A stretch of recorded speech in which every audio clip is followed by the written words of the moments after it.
mic is hot here. Mic is hot. Do people say that? Is that a thing? No, hot mic. Hot take. People They say that, they say that when they're like doing sports and they're mic'd up, like hot mic. people say that when they're shooting. Oh, Range really? is hot.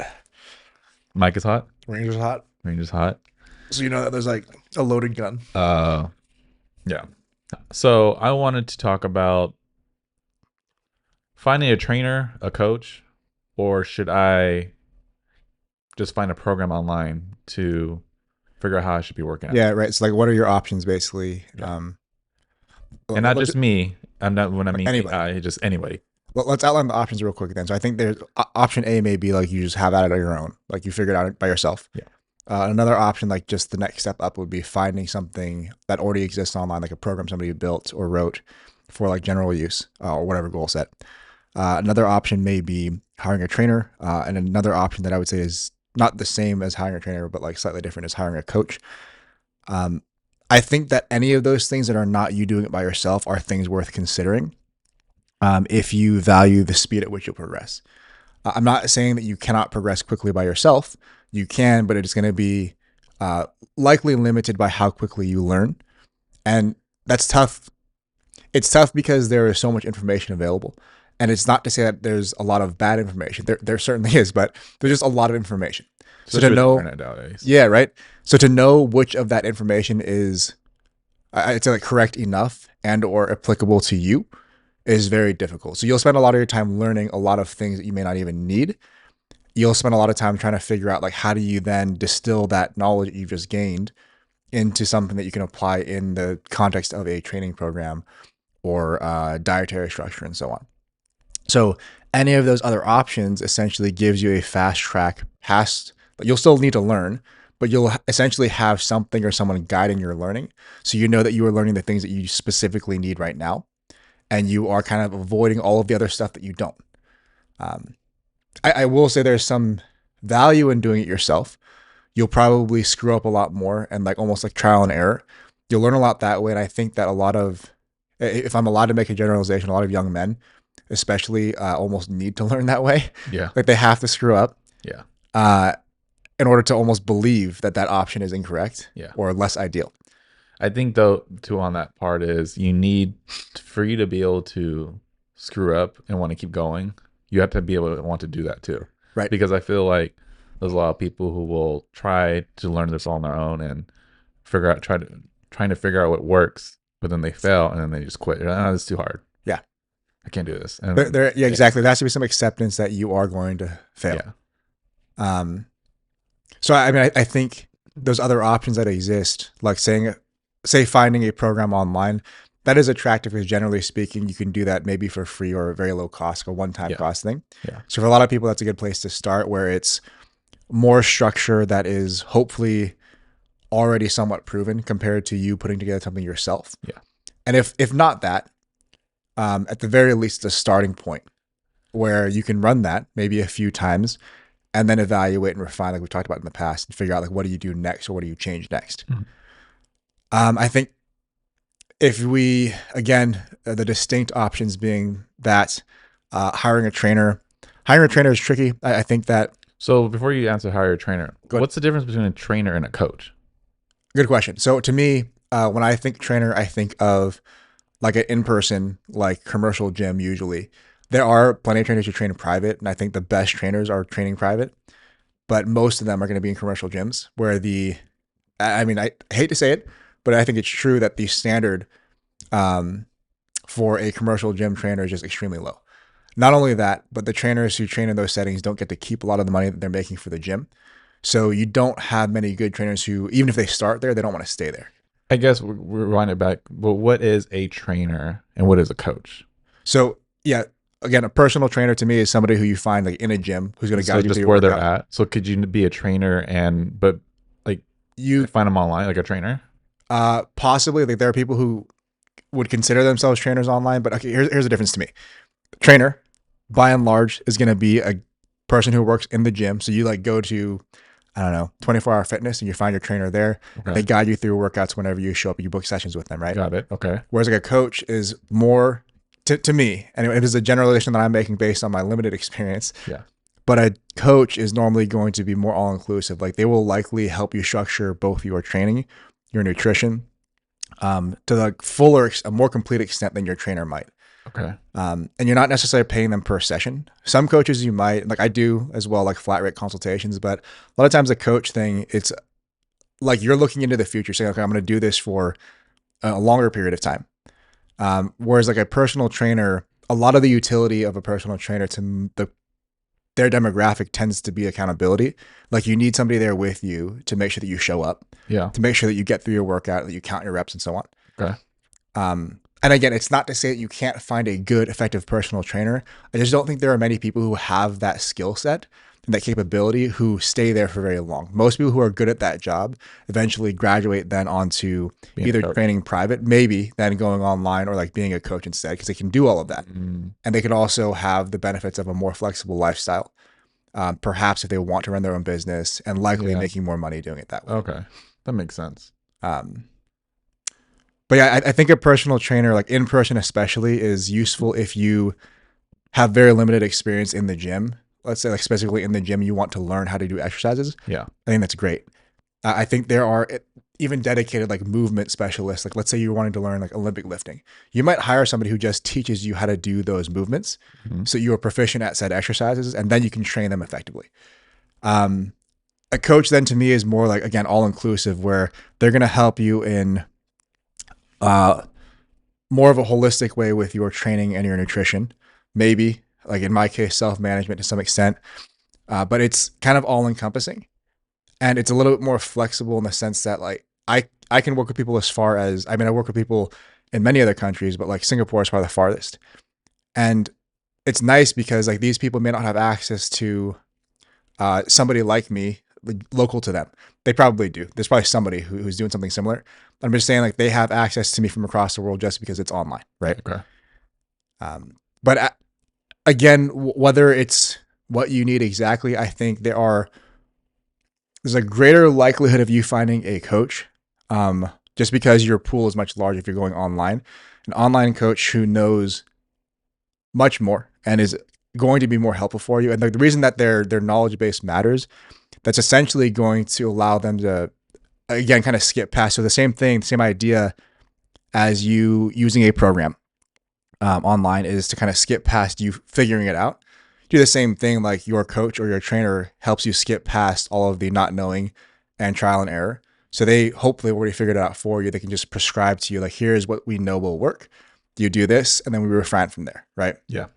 But yeah, I do think just as a profession, like from the end of the actual trainer or the coach, because I've done both, I do think the profession of coaching is more attractive to me and to most people doing a job like mine, that you don't see many people staying in the training space if they have the option to do either one.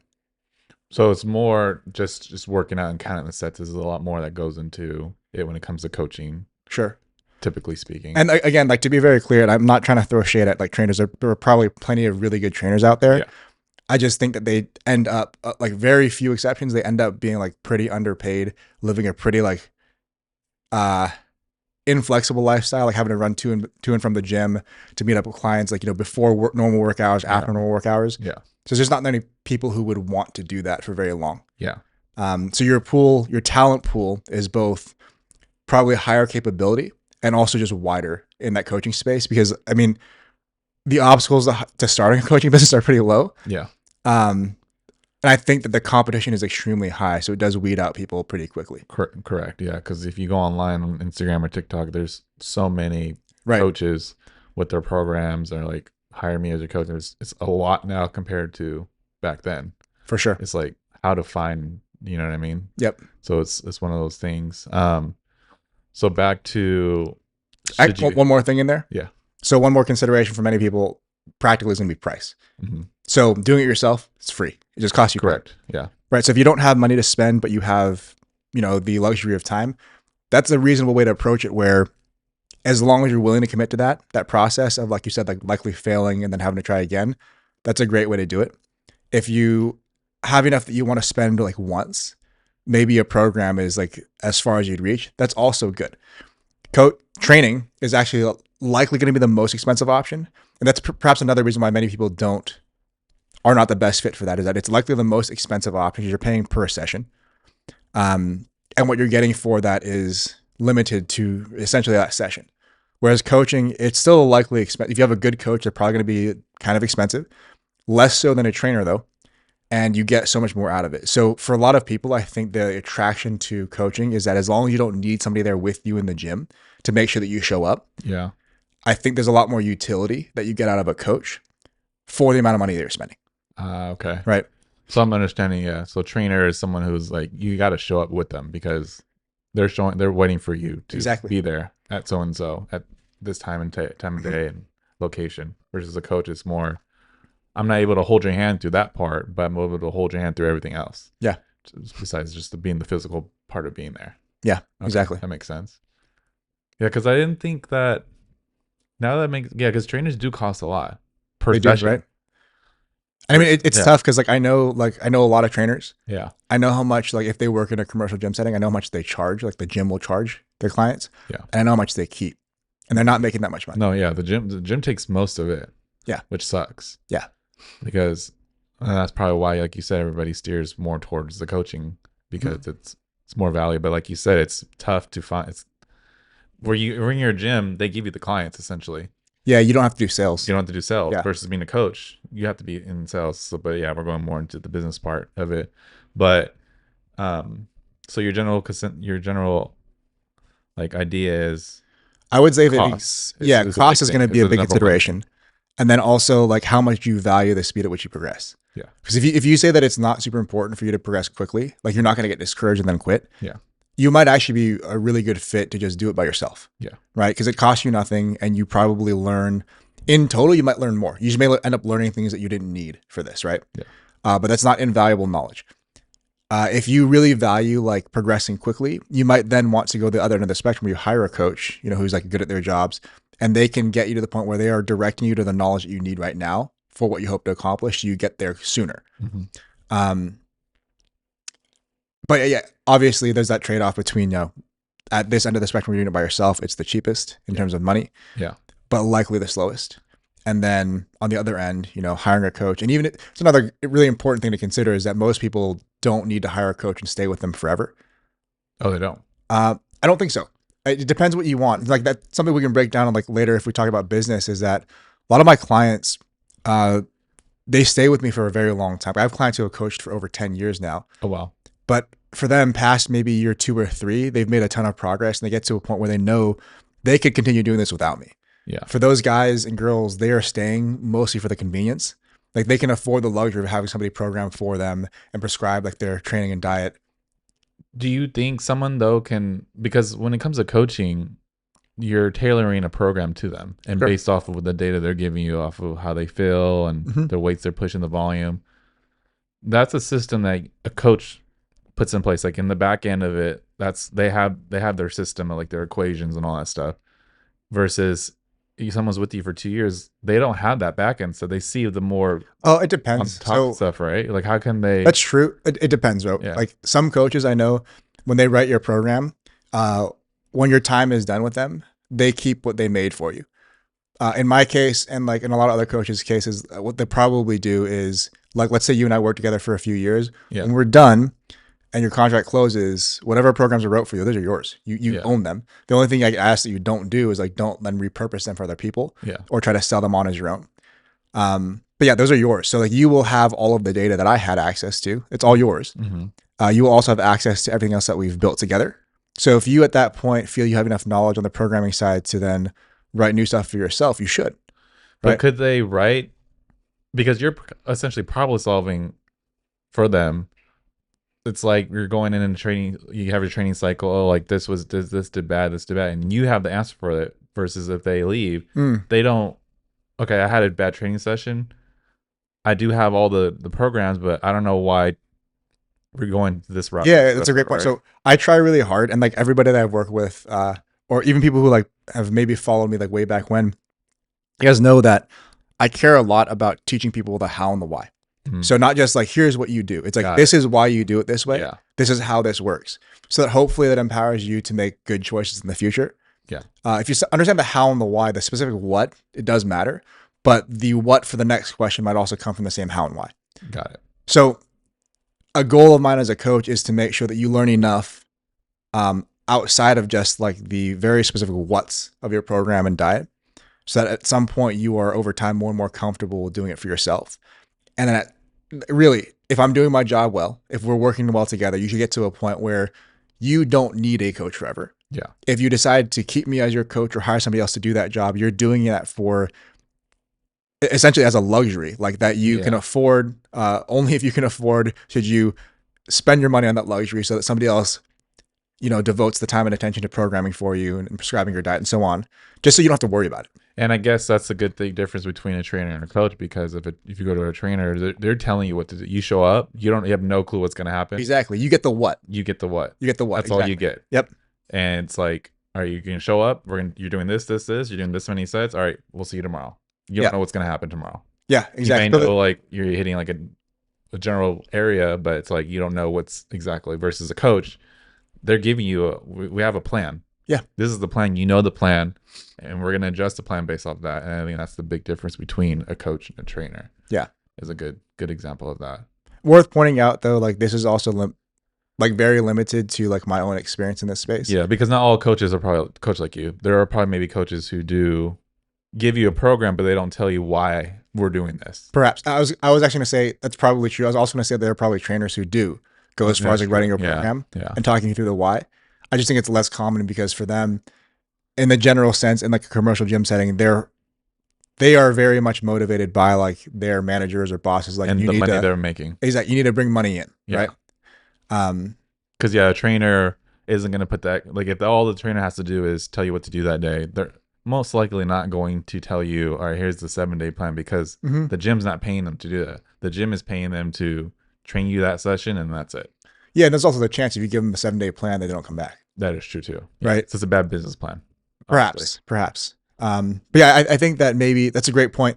The utility of a personal training session is limited to that session, whereas the utility of you using like an online program, whatever it is maybe a little bit longer term than that, because you're going to run through that program and hopefully evaluate. Yeah. And then maybe reiterate or like modify and run again. Coaching is hopefully, if it's done well, even longer lived than that. Like whatever you learn should be useful for you forever thereafter. I will say there's another option that's like more recent, like the whole, a lot of companies will call them AI, but it's essentially like automated or somewhat automated programming. A lot of times, I mean, I've seen it for both like diet and for training. Some of them, I don't know anything about this. I mean, there's a few really good ones out there. I don't want to name any names just because, in case I criticize them, I don't want it to be that specific, but I do think those tools exist. They're very young, so I don't think you can expect them to be amazing. The best ones are quite impressive though. And I will say the benefit compared to the money is really, really good. It's really good value for the good ones. The tough thing with that though is just like, say you're writing a program for the general public, or even like limited to a specific demographic of the public, you then have to kind of aim for like center of the population, like, average population, and assume that your program is going to be written in a way where it's going to be effective for this part of the population, less effective, hopefully still effective though, but less effective for people on either end of extremes of the population on that bell curve, right?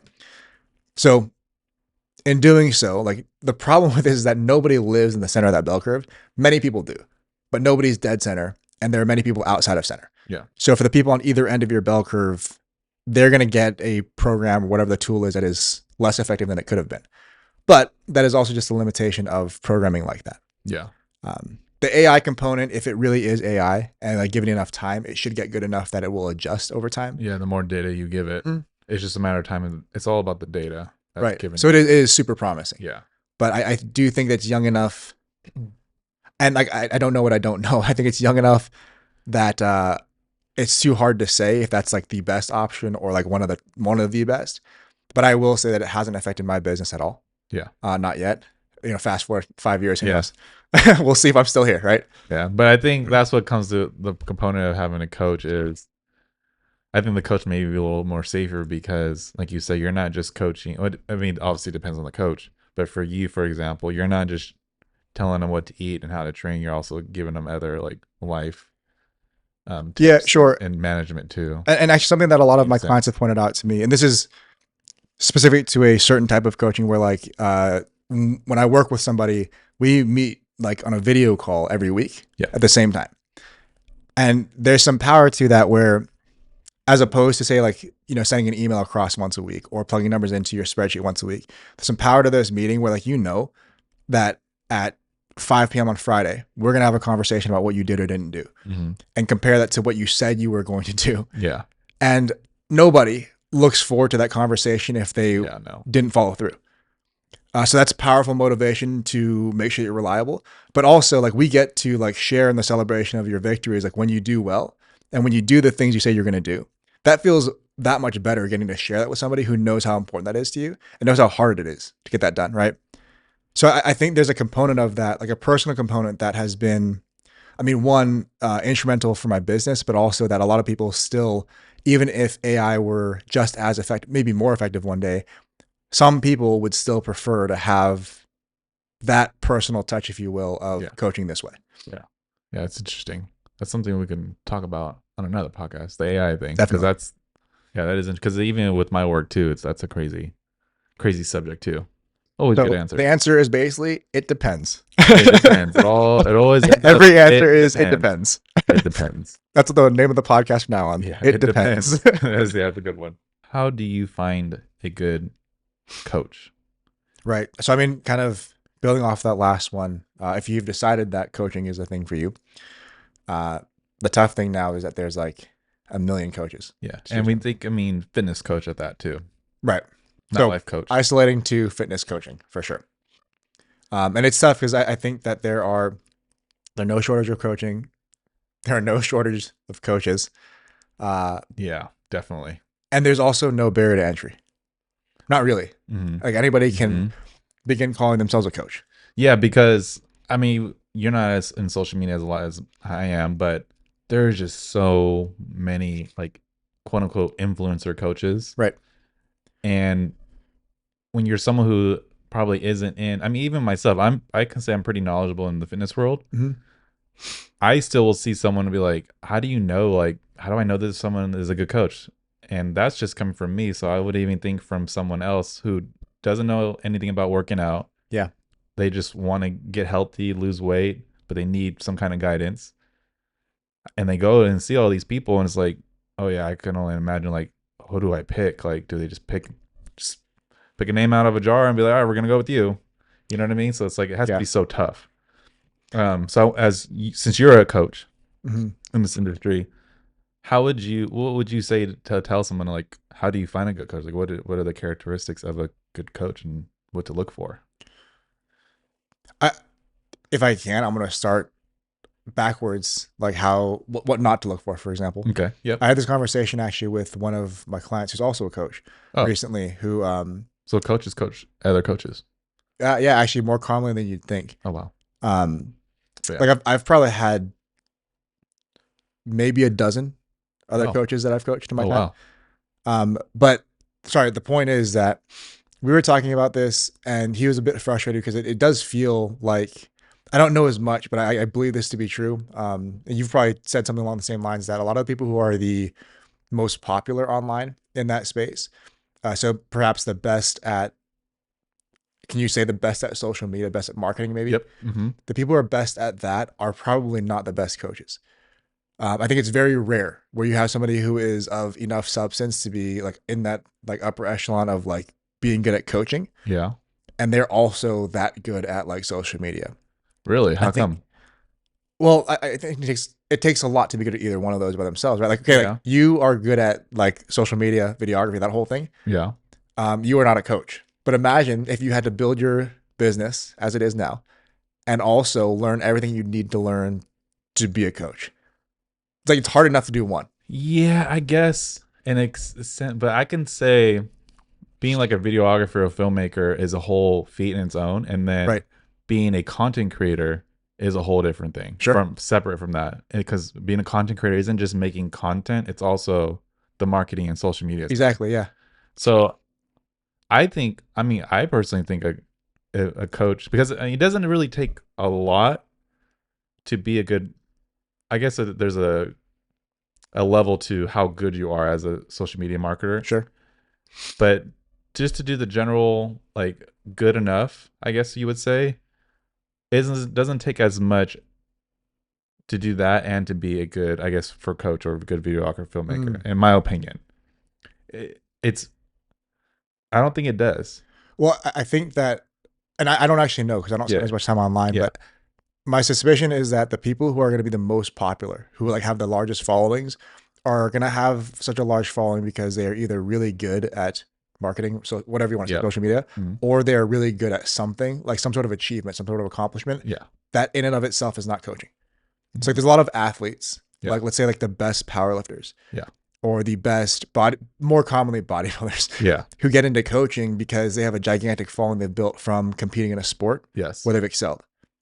That does not necessarily mean that they are good at teaching the thing that they're doing. hmm, Just as much as like LeBron James, one of, if not the best basketball player ever, hmm, I don't know that he'd be a great coach. I don't know that he's not, but yeah, I'd be willing to bet that he is not the best coach in the world, the best correct, basketball coach, yeah, right? yeah. He's good at the skills required to be a player of the sport, not necessarily at teaching. Yeah. And He'd kind of be a this, good players coach, yeah, but perhaps, that's not yeah, the best coach. yeah. Well, actually, that's a great point. So, like, I don't want to go too far off topic, but like in powerlifting specifically, a lot of what it takes to be good at the sport is being good at competition, like strategy, Okay. tactics on the day of, Yeah. which you would only know if you compete. Yes. So some of the best powerlifting specific coaches, like the guys who are handling people at meets, these are also guys who have competed at a high level for a long time, Yeah. right? So like that is kind of like LeBron James coaching basketball if he ever did. Yeah. But that's not to say that those same guys are always going to be the best at teaching somebody like a normal person who's not going to compete in the sport how to pursue strength, right? But I do think just by it's not coincidence, but just the nature of media, the people who are going to be most popular are either going to be really good at call it marketing or have achieved something very impressive that is not necessarily related to teaching the thing. Yeah. So I don't think that, although you will come across these anyway, just because you spend time online or like that's probably where your search starts, I don't think it's valuable necessarily to say, okay, I want to look for the most, like the 5 most popular options and start there because those may not be the best options. Yeah. Um, I also think that it's, Because it's probably because their focus is a lot on marketing yeah, and exactly. business. Yeah. Versus being a good coach doesn't necessarily mean that your focus isn't being a business. I mean, it is, Mhm. but your focus on making sure your craft of being a coach is good, Sure. Yeah. and your focus isn't anywhere else. Versus like, all right, what's gonna get me more dollars in my pocket? As you know what I mean? Because the morals are Yeah. probably gonna be a little different. Well, guess in I a think it's just like order of priority, right? Like if you intend to be good at social media Yeah. and that's your thing, that comes first. Yeah. And then if coaching is like a business that you run on the back of that, Yeah. maybe that comes secondary or tertiary, right? Whereas like for a lot of the coaches who I would deem to be the best at their jobs, their primary pursuit, their primary mission is to be good at coaching. Yeah. If they end up doing well on social media, that is like ancillary to the goal of being a better coach. Yeah. And I think that as a client, you'd kind of want that as well. You want to know that your coach is dedicated first and foremost to the craft of coaching. Yeah. And if they happen to be online, they are so, not necessarily in a limited context, but they are online or marketing or growing their business as a means to the pursuit of being a better coach, not the other way around. Yeah. So I guess I wouldn't look for necessarily numbers in terms of like following or followers, subscriber base. I also wouldn't necessarily look for people who are the best at a sport or given endeavor. Mhm. I'm not saying that's a terrible place to start because a lot of those guys and girls are actually good coaches as well.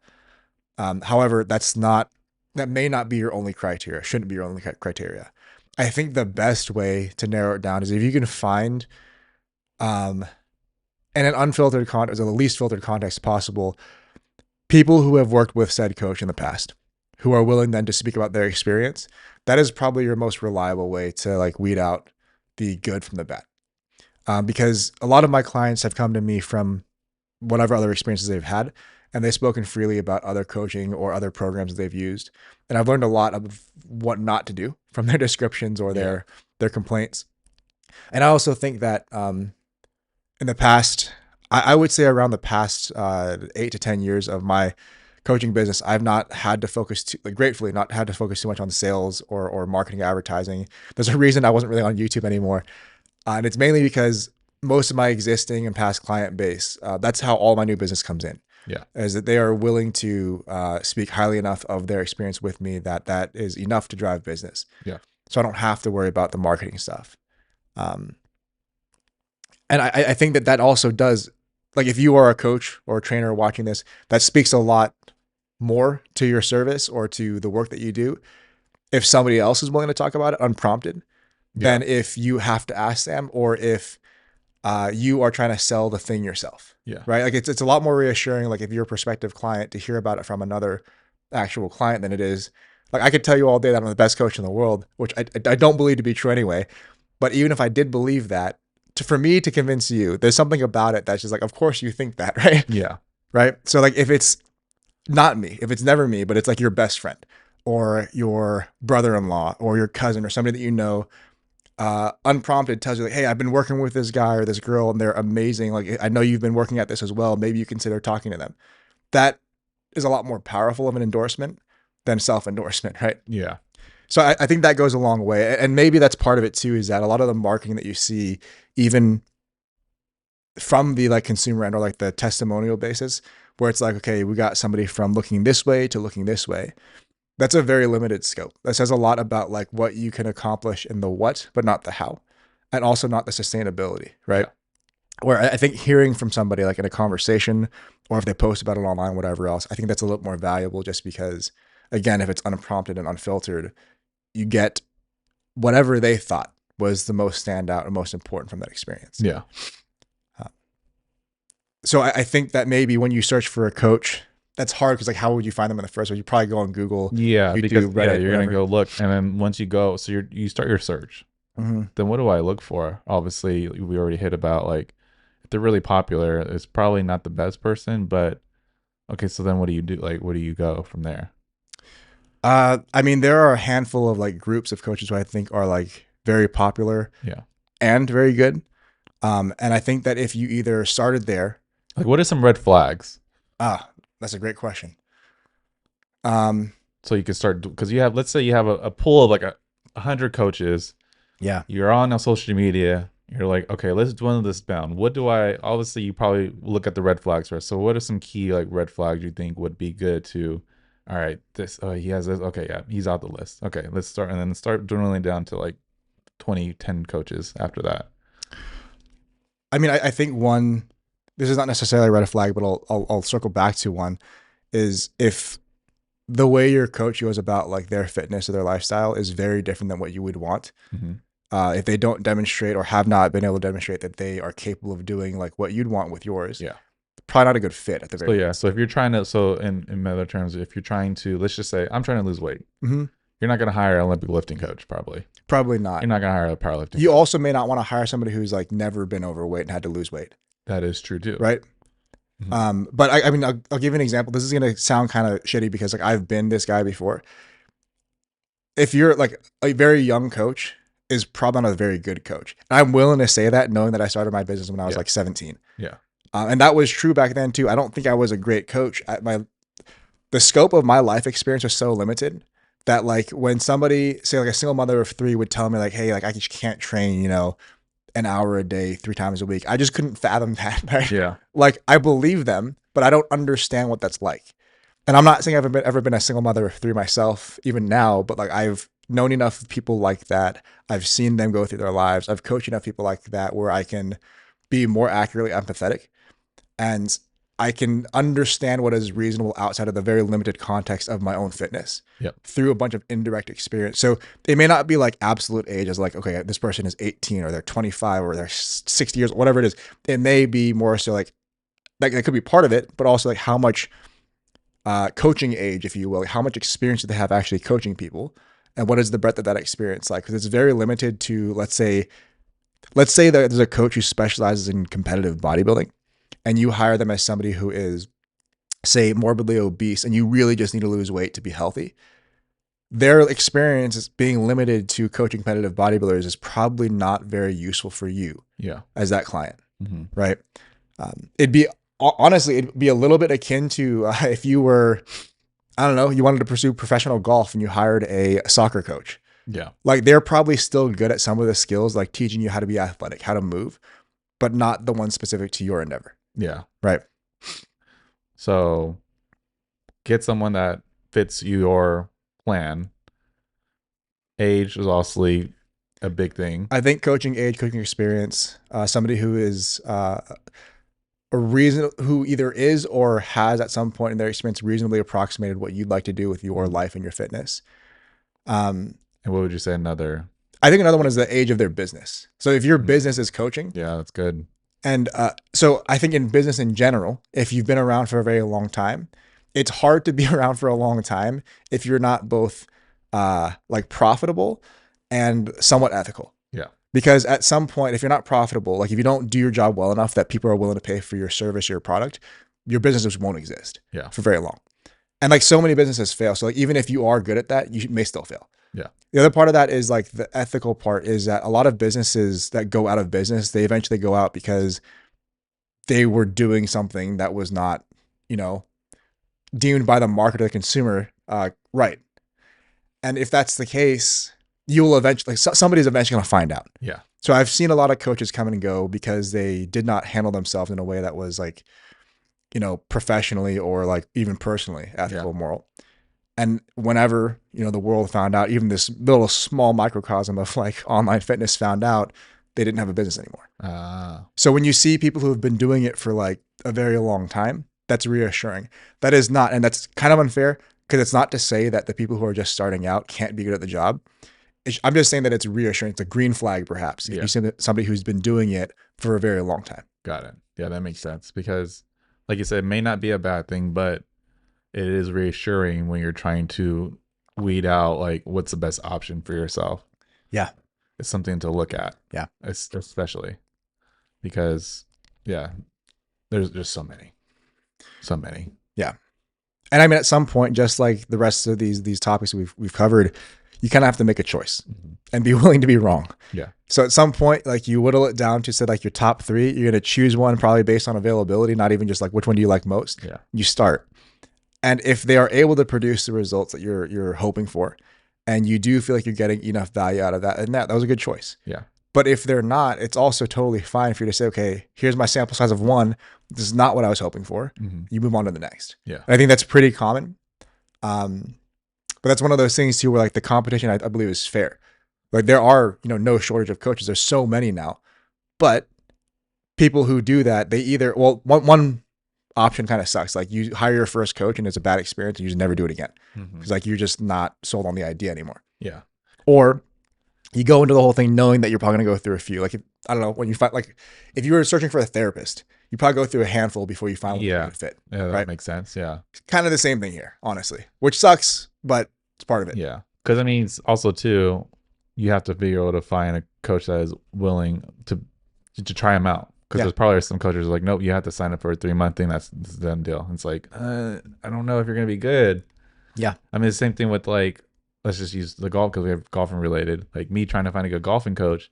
There's so many golfing coaches, and it's like, I don't know if you're good, but I still have to pay like $150 to find out, which sucks. And it's like, okay, we just had a session, and you just told me this and this, and it's like, oh, I just wasted $150. Yeah. It's the same thing with fitness coaching. It's like being able to find the person that you can like try out for a little bit, which I don't know on the business level for that coach is a good thing, but yeah, it's no, I mean, I think it's fair. Like I stand by this. So at the moment, when I do have availability and my roster's open, people start signing on, whatever, you have 2 options. You can either sign on for 6 months or a year. Those are your only 2 choices. Yeah. And that's mainly for me because I don't want to have to worry about sales. Like if I know that somebody's going to be on for at least 6 months, I'm confident in 6 months. They'll have a good enough experience that they're going to stay for much longer after that. And also too, but also you've been in this business for a very long time. Sure. Also, so you're able to do that. But even so, actually, that's a great point. So even backpedaling, like when I was younger in the space, my minimum term would have been a month. Yeah. which is still a very short period of time, but it's like small enough that most people are like, okay, I can commit to a month. Commit to that. But my guarantee was that if in that first month you decide that it's not worth the amount of money you paid, I'll give it back. Oh, really? Yeah. Oh, that's cool. 100%. And Yeah. I've never had somebody ask for the money back. Yeah. But I do think that's also perhaps maybe advice for coaches, people building a business. That's a good policy because why would a prospective client be willing to bet on you if you are not willing to bet on yourself? Mm. Like you should be that confident in your ability to do your job. And if you're not, that's your job for now Yeah. is to get that good. So that's business talk, guys. This is business talk. Maybe we'll do a podcast on how to be a coach. Whole other and podcast. whole another podcast about, we'll have an episode about how to grow a business as a coach, because that's some real talk right there. I don't know if I know how to do that. If I had to start over, that'd be real tough. Yeah. Yeah. But I mean, I'm pretty sure you learned a lot. So you can put some stuff together. I know a lot of of what worked and what doesn't. Yeah. But really maybe we cut this and it becomes a different thing afterward. But I do think there's a massive component of business success that is just luck and circumstance. Oh, 100%. Like not many people are willing to admit that. I agree with that, because even with like social media and being a content creator, my perspective, like I grew literally from 1,900 followers to 50K in like a month and a half. Mm-hmm. And to me, people are like, there's people who will sell like, oh yeah, you just need to do this and this and this, and you'll grow your followers. And to me, from having experienced that, it doesn't work like that. It's still luck plays into that. Sure. Because there's a lot of other creators just like me, maybe even better, that don't have the followers I have. Exactly. And it plays the part. There's luck to it, because there's a lot of other people. Yeah. It just, however people feel that day, that's what it comes down to. I don't know what it comes down to, but I do believe there's a big chunk of your success that it is determined by chance. Yeah. And being able to admit that is very powerful. Because I know people who can I don't know. I know the guy who invented the webcam. He's much older than me. Oh wow. This is like in the 80s. Yeah. And he's made like hundreds of millions from it. And like he'll never need for money. Mm-hmm. His family will be fine forever. But he has since then tried over and over again to build his next business and the next business and the next business. And you see that a lot too by a lot of people. Mm-hmm. And I think it's because people, men especially, are convinced that if they've succeeded once, that the keystone to that success was them, something about them, their work ethic, their intelligence, whatever it is, right? Yeah. But if you're not willing to admit that there's some component of luck there, then you will always believe that it was just you. Yep. And you'll also believe then, fairly certainly, that you can replicate said success over and over again in different spaces. Which again, like you could be the smartest guy, you could be the hardest working guy in the room and still fail. Yeah. And I think that is both pragmatic, but also freeing, like to know that if you do fail, there may not have been anything you could have done about it. Yeah. You know? I think that's a good perspective from that. I mean, we're kind of staring off with it, but it's fine. But you'll fix this in post. I know, no, it's okay. We'll keep this in there. But I think going into the direction of like, oh, I can replicate that. You can do that to an extent, but there is that variable of chance. Sure.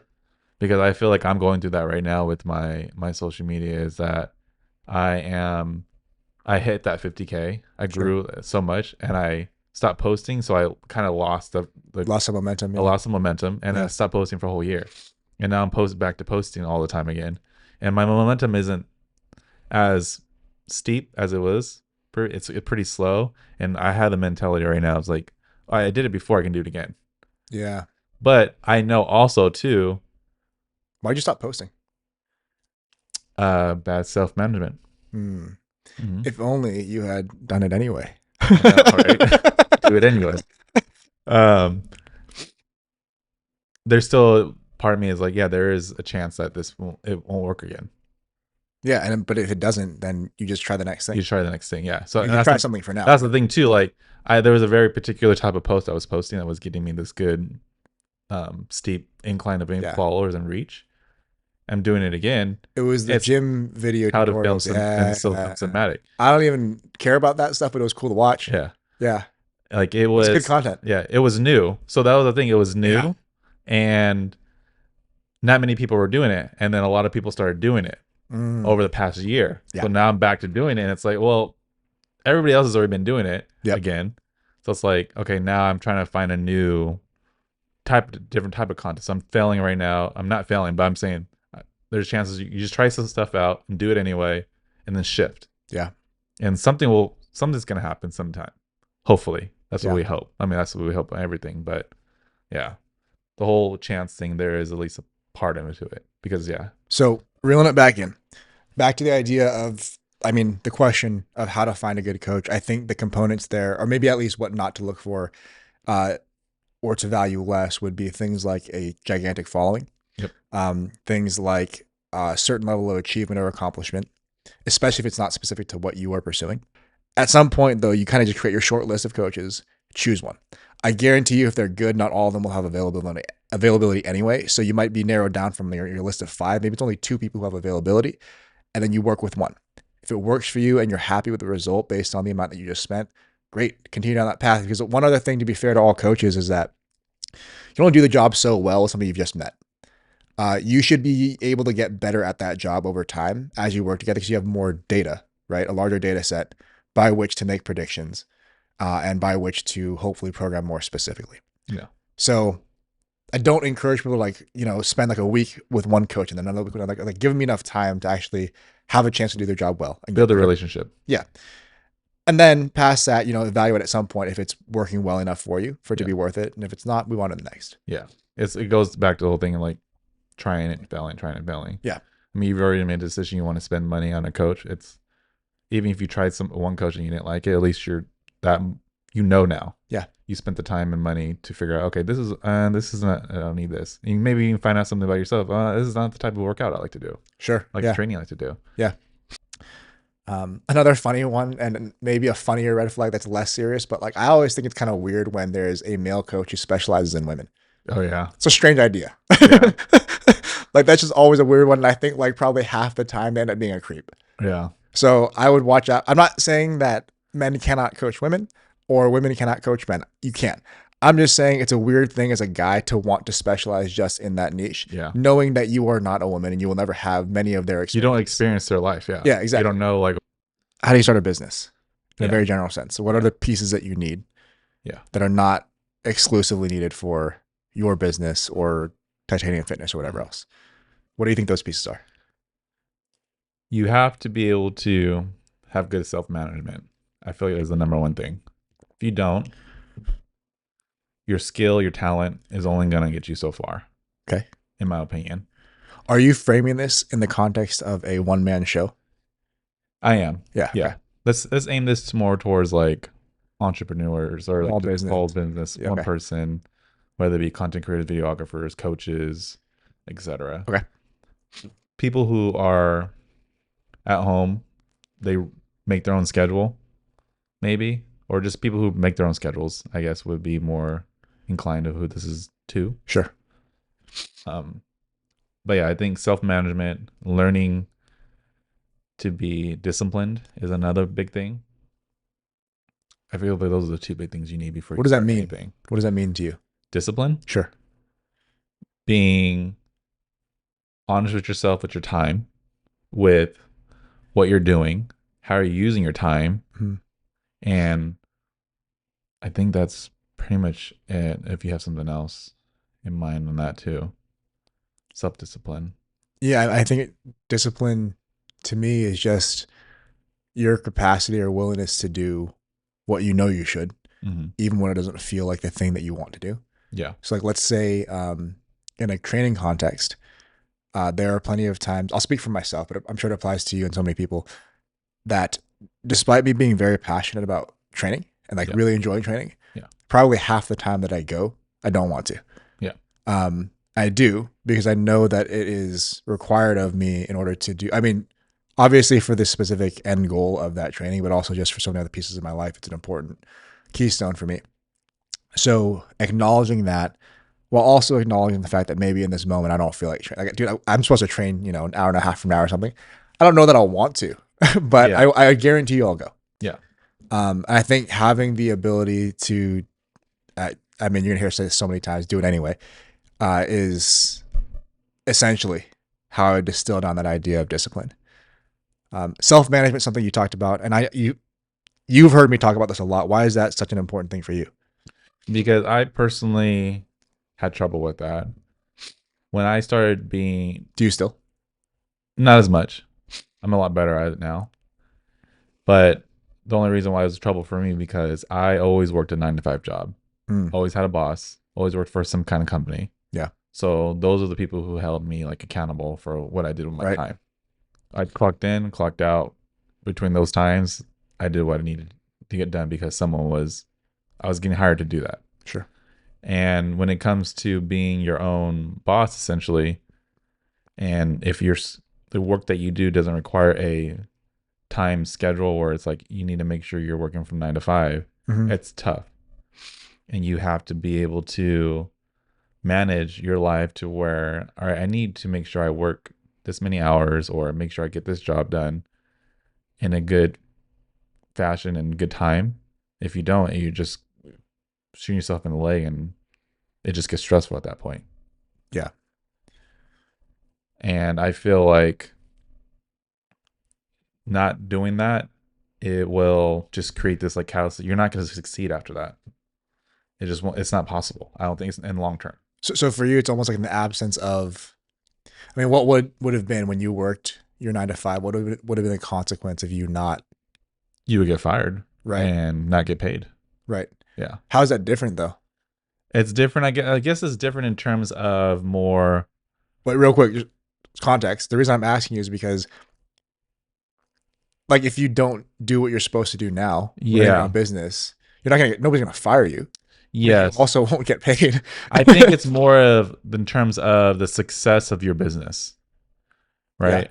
It's not so much. I do get jobs and I get the jobs done, Mhm. but it's more of what I'm doing with my off time when I don't have jobs. Mhm. So let's say I have a video job where go film, edit everything. Maybe it takes like 8 hours or 16 hours, whatever. There's other hours in the week that I'm not doing anything. Yeah. As a business owner, you should figure out how to go and fill this gap with making more money versus just Mm. lollygagging around, scrolling on Instagram or going to go golf or spending 16 hours at the gym. You know what I mean? That's where that plays into it Maybe. Yeah. because I've had experience where it's like I go work, get my jobs done. Yep.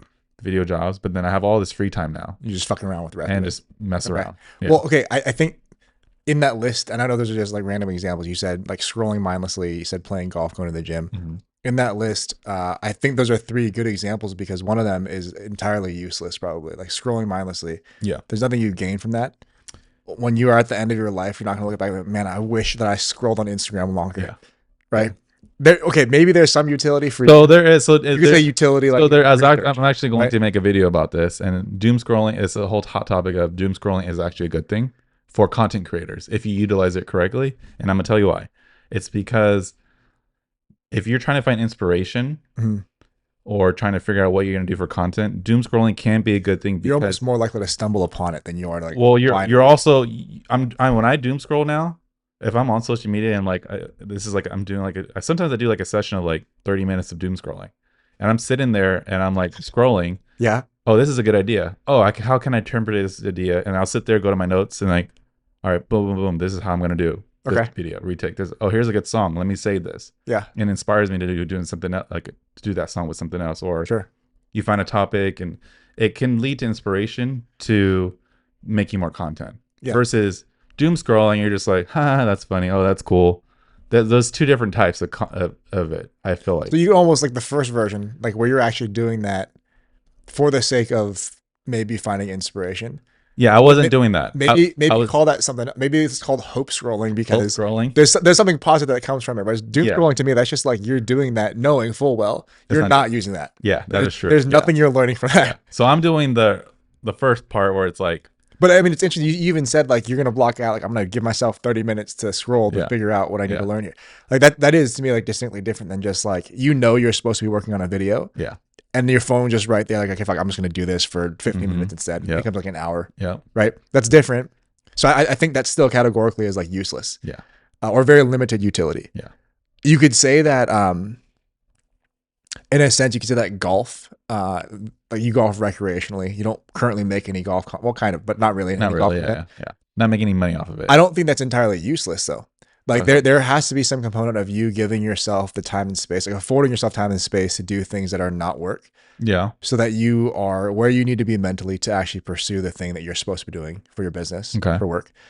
And then like let's say the gym, that is also categorically different, where it's like that is a thing that you should be doing anyway to make sure you're Yeah. healthy, Yeah. and there are goals you have to pursue there.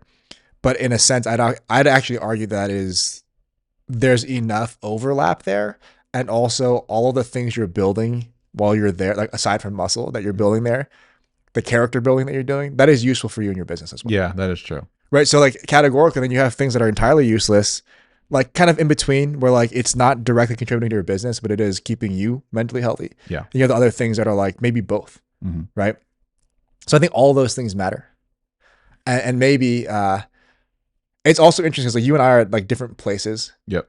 in our whatever you call business life. Like I'm very much struggling getting used to this idea myself of like not needing to be like full on nose down, like grind mode all the time. Yeah. It's hard for me because I spent so long doing that. And I don't regret having developed the capability, but I definitely don't need to. And I'm like, the people around me frequently remind me that I don't need to be that way all the time anymore. Yeah. But it is a really strange thing, like to go from that for so long. Again, I still say I don't regret that, like having developed that capability, but then being able to recognize like when it's time to not crush myself. Yeah. So I think it's important though that you maybe along the way do a better job than me of maintaining, even if it's like in a very limited context, but maintaining some of those things that you would do for like R&R. Mm-hmm. So you don't like, look, if you forget how to do that, you can relearn and it's not going to be incredibly damaging to you. Yeah. But I still think it's probably healthier to maintain that along the way. Yeah, that's true. Yeah. So self-management. Self-management, discipline, It's both important yeah. pieces. I would say like, I just think about it differently. So those are both requirements for sure. Yeah. But if it's in the context of business, I think a lot of people make the mistake, and I know how this sounds for me to say this, make the mistake of first deciding like, what is the thing that I like doing? Uh-huh. And then like past that question, like, okay, what of the things that I like doing are things that I'm good at? And then finally like, okay, what of those things that are left can I make money from? Yeah. And that can work. However, I don't think the odds are in your favor. They're not in your favor in the first place starting a business. Most businesses will go under like whatever the stat is, like in a year. Mm-hmm. And then another 90% pass it, go under in the next year and so on. Yeah. But I think that if you flip that around where you said, okay, what are all the things I can do that would make me enough money to live the way that I want to live? You probably narrow your list by a ton. Like you probably only left a few things. And of those few things that are left, then within those, say, 3 or 4 things that are left, maybe from there you think about what am I good enough at that I could actually compete in that space. Yes. And then finally, if there's like 2 options left, it's like, of these 2 things, which one am I more passionate about? Mm-hmm. Because to me, I think it's more likely that you become more passionate about something if you have an avenue by which to progress. And if this is going to be your living, like if you were going to build a business as your primary means of income, you need it to succeed, like to be able to pay bills and to eat and so on, right? So I think that first one, income, is probably maybe where you start. And then it's very likely you become passionate about or more passionate about this thing over time as you like start to see it as a craft that you can build and improve at. It is way less likely that you do it the other way around, where it's like, here's a thing that I'm really passionate about. I really, really like weaving baskets underwater. If that's your thing, great. But if you can't make money from it right now, if that market doesn't exist, it's a huge difference. It's a steeper uphill climb to then make that market for yourself just based around your passion. Yeah. You are more likely to become dispassionate about this thing because it's too hard to make it into a business. Yeah. Right. Correct. So I do think, and again, I think being realistic with yourself too is absolutely a big thing, because like you said, going back to that, you have to be realistic. Like, is this thing that you want to do, is this really going to work? Yeah, you love it, but do other people love it? And if the market's so small and you're not going to make much money to make a living off of it based off your living style, maybe shift and do something else. Right. Because that's even what I say to people about like making content. I get asked a question all the time, like, "Oh, what content should I make?" It's like, oh, like, or why isn't my content doing well? I do this and this and this. It's like, okay, I look at their content and let's just use my example is they're just making cool little videos on their iPhone of them lifting. Yep. And it's like, cool, that's fine, but who else is really gonna like this? You may think it's cool, but are other people gonna like it? Maybe. I mean, there's a small percentage that there will be a chance that you can, but most likely not because there's already so many of these people online already. So why would they pick you? Yeah. You know what I mean?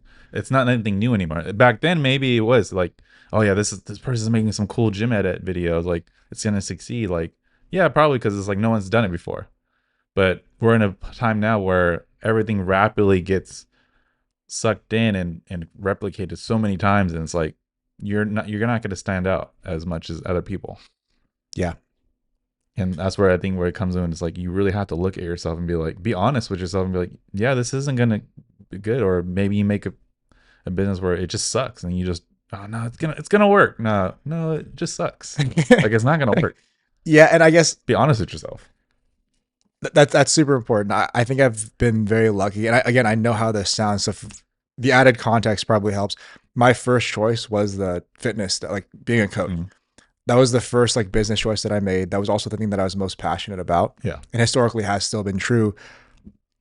I'm just very lucky that it worked out that way, where it's because I wasn't smart enough to say like, okay, what's going to make me enough money? Yeah. It wasn't that. It was like, here's a thing I'm going to do while I was in school that will make me some money. And I thought it was going to be enough. But you didn't know though. I didn't know. So I couldn't have known. when it goes to that, how do you know that it's going to essentially work for how come what you did won't work for other people? Because you didn't know. I mean, at some level, you kind of don't know anyway. So like, I'll give you the example of not specifically, but there's like 4 other businesses that I've started since Titanium Fitness. Yeah. Of which I would say only 2 succeeded in any significant way. Yeah. So I have a pretty high failure rate. And the thing is, at some point, it can be something that you're passionate about, it can be something that you think is going to make money. At some point, you have to evaluate and see if that's actually true. And if it's not, you have to be willing to move on to the next thing. But yeah, I do think with the fitness thing especially, it was awfully lucky that it was timed when it was, because there was something that I was passionate enough about that other people, like plenty of other people were passionate enough about. And I started at a time where that had a lot of momentum. Right? Yeah, it did have a lot of momentum in it. And I don't actually know, like if I had to start over today from like nothing, If it would succeed. I don't know if me doing this, for sure doing the same things would not work. Yeah. Strategy wise, business strategy wise. Yeah, I don't know even that like everything that I know now would be enough to build it. So there is definitely some component of at some point you have to just choose and do the thing. Yeah. And see if you find your way. Yeah. And I think too, like going back to like you said, like you didn't do a lot of brand strategy or marketing, right? Not so much. No, I mean the farthest that went was more like it was really like what questions are people asking me either in real life or in the comments on YouTube, Instagram. Yeah. And what is a video that I'd want to make. And a lot of it was, again, I lucked out because it was a lot of times led by like, what do I want to do? Mm-hmm. And then secondarily, it was like, what would be interesting for everybody else? Yeah. Because that's a good question of what a lot of people base off their stuff is, what do I want? And you're pretty much making content for yourself or making the market. Yeah, I'll give you a great example. There was a time I tried to prop a business up. It was really small, so it thankfully didn't cost me a bunch of money to fail. There was a handgun that I really liked shooting that the trigger from factory was good, but not great. And I spent a lot of time and a little bit of money designing a new trigger system that was, and like to this day, I still believe it's the best trigger system for that platform. Mm-hmm. The problem is those are really weird handgun in the first place. Yeah. The market by itself was already very small. And then I got to the point where I was about ready to run production. I started thinking about and started doing more research about like, what is the available market anyway? Yeah. And it was like so small that for me to spend any money pursuing that, I couldn't build a business there. Yeah. So I did realize at some point, like that was a thing that I wanted for myself, but that there weren't enough other people who also wanted that thing for that to be a reasonable business. Yeah. So that probably should have been from the get, just like a passion project of mine.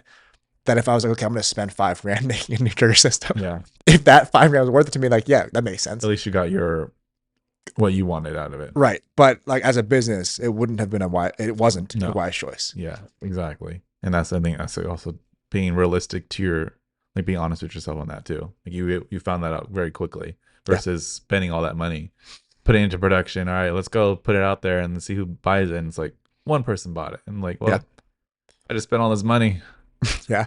That's okay. Another interesting thought too. Like I think that I talk about this plenty with some of my clients who are also in business, whatever their business might be. But like the idea, like talking about money specifically, I think there's a part of it that when I was a little bit younger, it made me really uncomfortable to speak about my business and like the money or making money.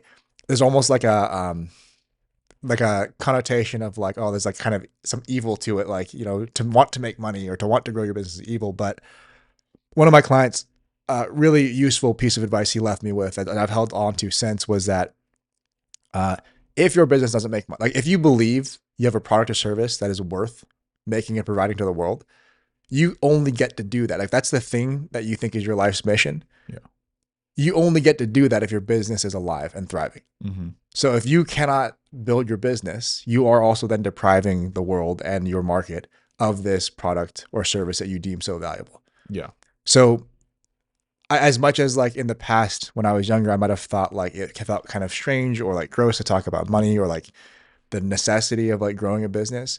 I do think the growth of your business to an extent determines how long you will be able to, or how well you will be able to provide said service. Like for me, I can, in growing my business and making everything more efficient, both myself and my business, I can coach however many people I do now in about maybe 60% of the time that it would have taken me 10 years ago.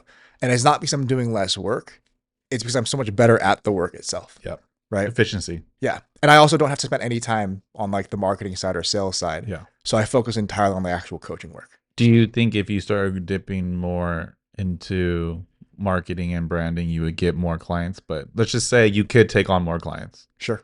Because right now you're pretty stacked. Mm-hmm. But let's say if you could, do you think branding and marketing is a must now to get more clients?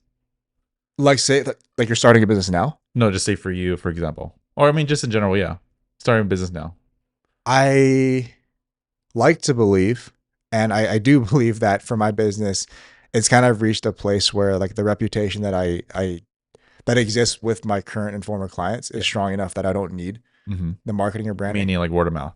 Yeah, like all of my new business, probably more than 90% of my new business in the past like 5 years has just been they heard of me from somebody else I was working with or had worked with. So there are weird cases like that where maybe you don't need any of it, but like a lot of the smaller businesses that are run real lean where you don't have like a gigantic marketing budget, the advantage to doing online content on, social media especially is that it's pretty low, comparatively low budget. Like you're not running commercials, right? Exactly. A lot of the investment's going to be your time. Yep.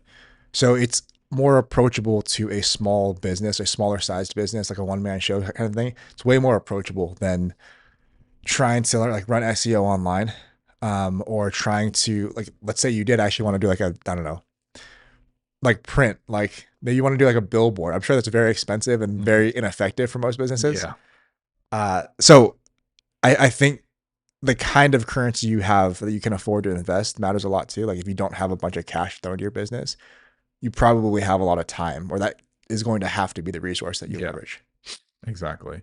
But I mean, to answer your question, I think by and large, yes, you do need to build a brand, especially if you want to build enough of a client base for whatever your product or service is. You do need to build a bit of a brand first, because if not, why would somebody choose you instead of the next guy or the next 100 people? Exactly. Because like you said, there's hundreds and hundreds of other people, and what makes you stand out versus these other hundreds of people?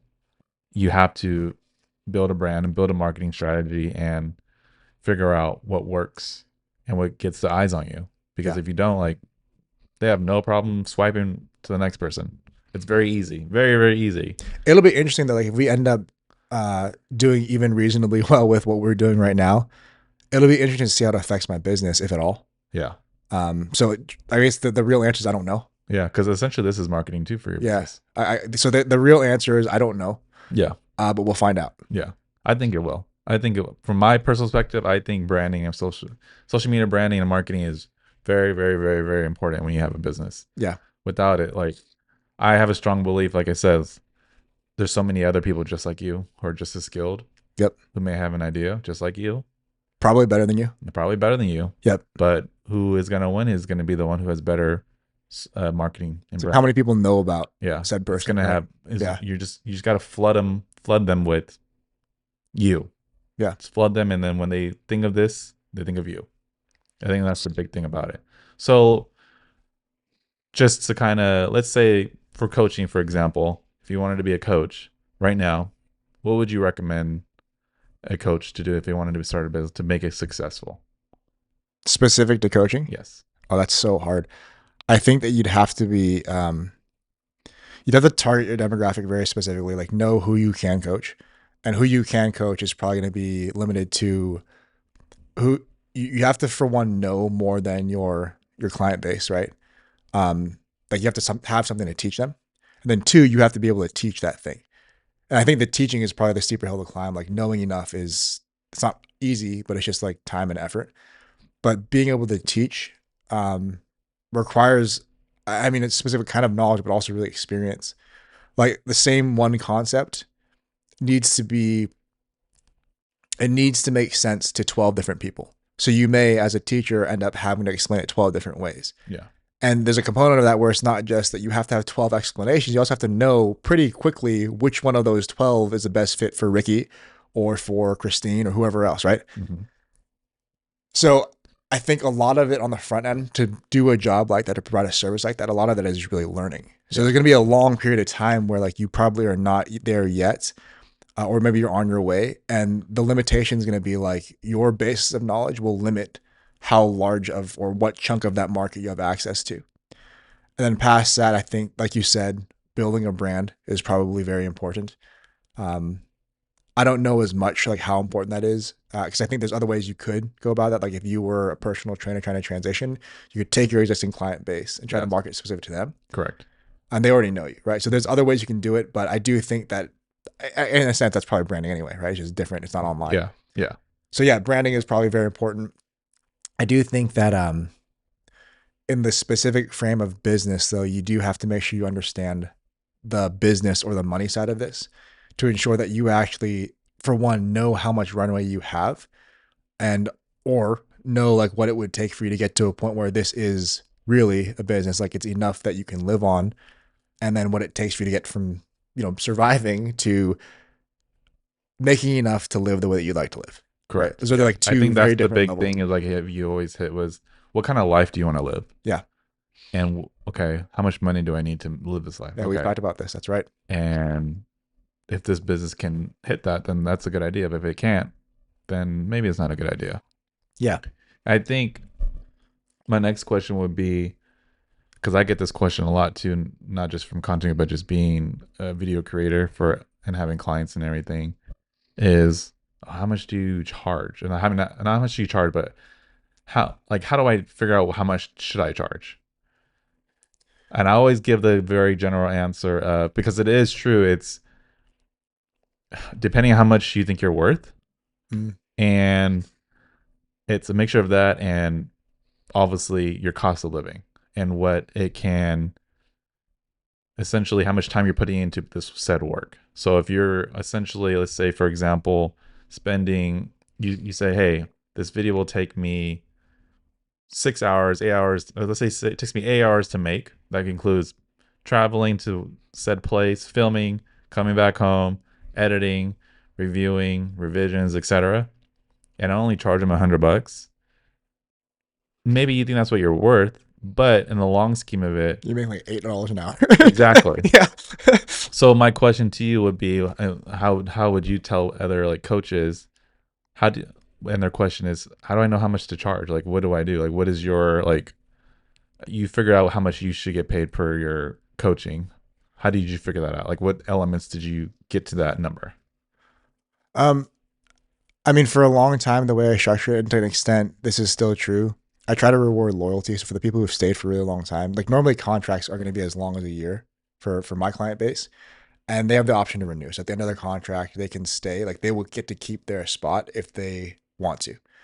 Um, and for the people who have been on for the longest, they have proportionately the lowest rates. Yes. So like a new incoming client would pay more than somebody who's been on for 12 years. I think that's just fair. So there's that aspect, but like I guess a more Like a more general where it's like how do you determine like I'm just starting out. I'm a new coach. Like how do you figure out your rate? Like should I be charging like That's so hard. So if you're a new coach, yeah. one way you can compete is on price, Okay. right? So like if you're brand new, nobody knows you. So do you go around and figure out what other coaches are charging? You might need to, yeah. Mm-hmm. And then you figure out like what are other people coaching. If I want to undercut them on price, like to so you need if you're new and you have no reputation, you need for somebody or some group of people to take a chance on you. Yeah. And one of the easiest ways to convince somebody to take a chance on you is to be less expensive. Yep. So at the very outset of your business, it might be, and same thing for you, I'm sure, like in video, Mm-hmm. it might be the same thing where like you, in absence of reputation or referral or testimonial, it might just be like, I am fastest or I am cheapest or whatever, the other things that people tend to care about a lot. And if that's the expectation you set, and it is true, if alongside that, the thing that you provide, whether that's a product or service, is also outstanding, they'll probably stay. You'll retain that customer. Mm-hmm. But you have to have a way to get them, like to pull them in the first place. Yep. And again, in absence of your brand, whatever, it's probably going to end up being speed or price, something of the sort. Yeah. On the longer term, what you charge really is predicated on, I guess you could say at some level, like what people will pay you. Yeah. And I don't think it's so much, and this is also a recommendation to you, Ricky. Like, I don't know that you should think of it as like, okay, it takes me this many hours to do this job. Because like, let's say you have in the past actually hired me to do a flat rate consult, right? The amount that you're paying me for that, it's not necessarily here is, an hour of my time. It's more so, like, to me anyway, the way I think about this is like, I took the greater part of the past 15 years to learn enough that I could answer this many questions very succinctly in this hour. Mm-hmm. If you had hired me 10 years ago, I would have known way less. I could have probably covered 2 of those questions, not 7.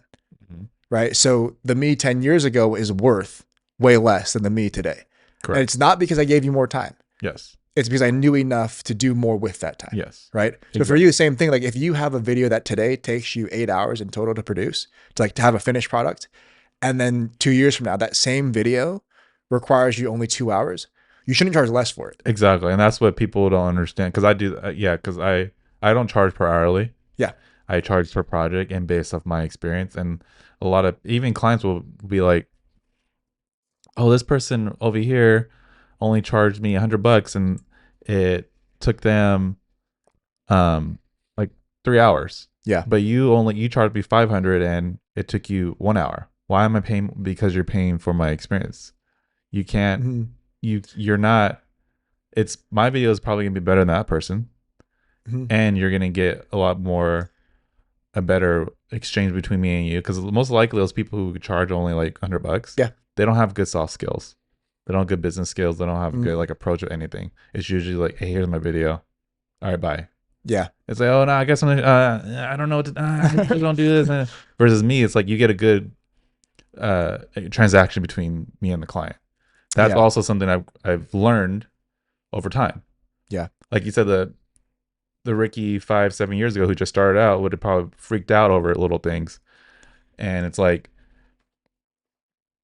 the experience plays a huge part into how much you charge. And you shouldn't feel ashamed to charge more just because you can get the job done easier or faster because you put in that work to get you there. Yeah, in a sense, you could say like you've earned it. Yeah. And I will say from the consumer end, like even myself as a consumer, I have no problem paying whatever the amount is if I'm happy with the end product. Mm-hmm. And I think the same is true for most people, right? For most people, yeah. Like I don't know an example, like if, let's say my dishwasher broke and I needed somebody to come fix it. I don't want the guy to take 8 hours, right? Yeah. I'd prefer if he could do it in 1 and it costs me the same either way. Yeah. Yeah, that's totally fine with me. Like good for you that you know how to do it that quickly. And correctly. Yeah, correctly most importantly. Yeah. If it's quick and it's bad, that's no good.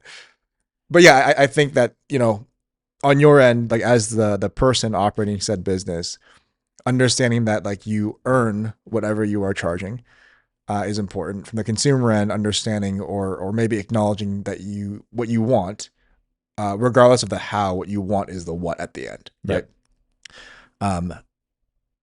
But there's also, I think, some honesty in all of this where like business is kind of a nice equalizer where if you overvalue yourself, like if you're inaccurate in your... that's another thing too. A lot of people overcharge for what you're giving them.